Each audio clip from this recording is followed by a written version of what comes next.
Hello, my name is Shalana Pennix and I live in Virginia. This week I led an educational group designed to help leaders overcome challenging situations in the working environment as well as in ministry.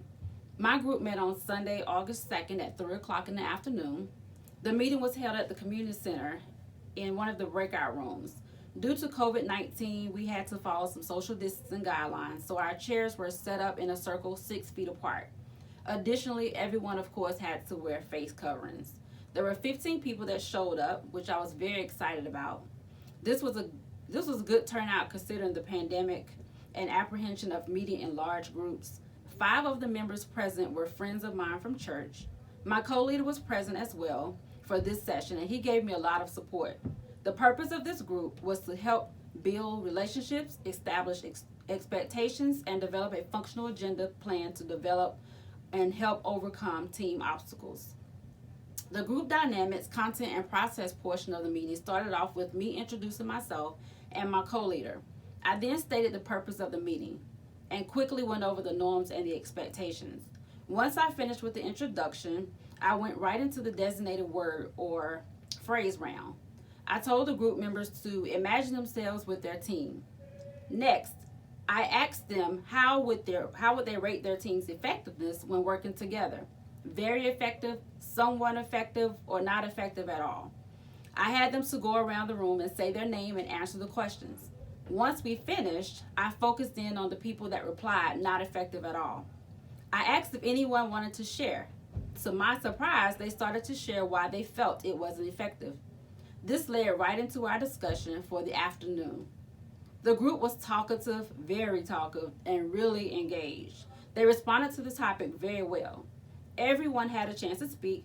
I had to cut some people off because they were talking a lot, and especially when we talked about not being effective, because they had a lot to say about their team. The skills I used mostly during this group were linking, reflecting, summarizing, clarification, and questioning, as well as the use of eyes. The use of eyes was very helpful because it allowed me to see when others were nodding and agreeing as well as not agreeing. This helped me to draw them out to see what they were thinking or feeling. But overall, the discussion was amazing. It was a great group. I then transitioned the members into the thought. How can your team be more effective? We also used the thought, how to build the trust between the team members. At this point, there was a pause, so I had to call on someone to start the conversation. My co-leader did a great job helping to facilitate this discussion. Once the first person went, then everyone started to chime in. They were all excited and wanted to discuss it at that time.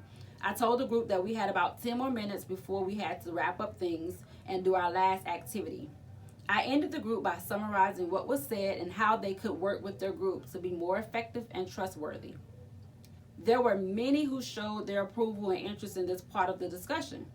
I also gave them some pointers to use when they went back to speak with their teams. I then had them to do a trust activity to end the meeting. This activity was called Leading the Blind.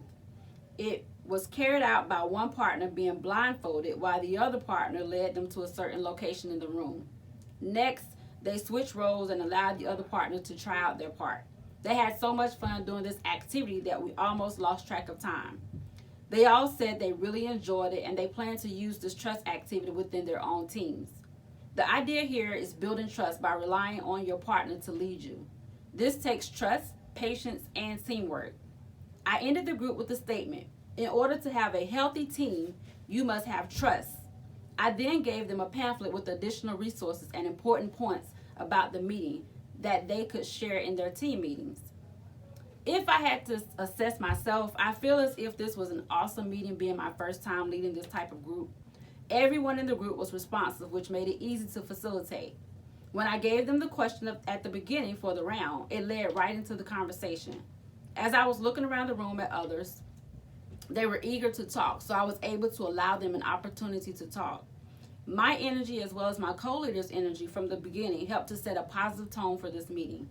I also felt that the round technique at the beginning helped to set the atmosphere for the discussion that was about to take place.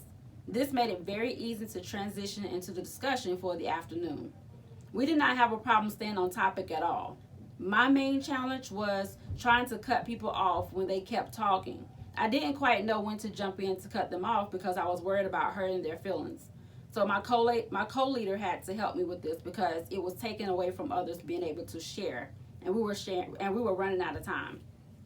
I lost a lot of time with this, and I wish I would have handled this a lot differently. In conclusion, I would have to say that this experience helped me to realize how important the leader is in the group. If you don't have a good leader, things can get out of control and it will be hard to gain the focus back.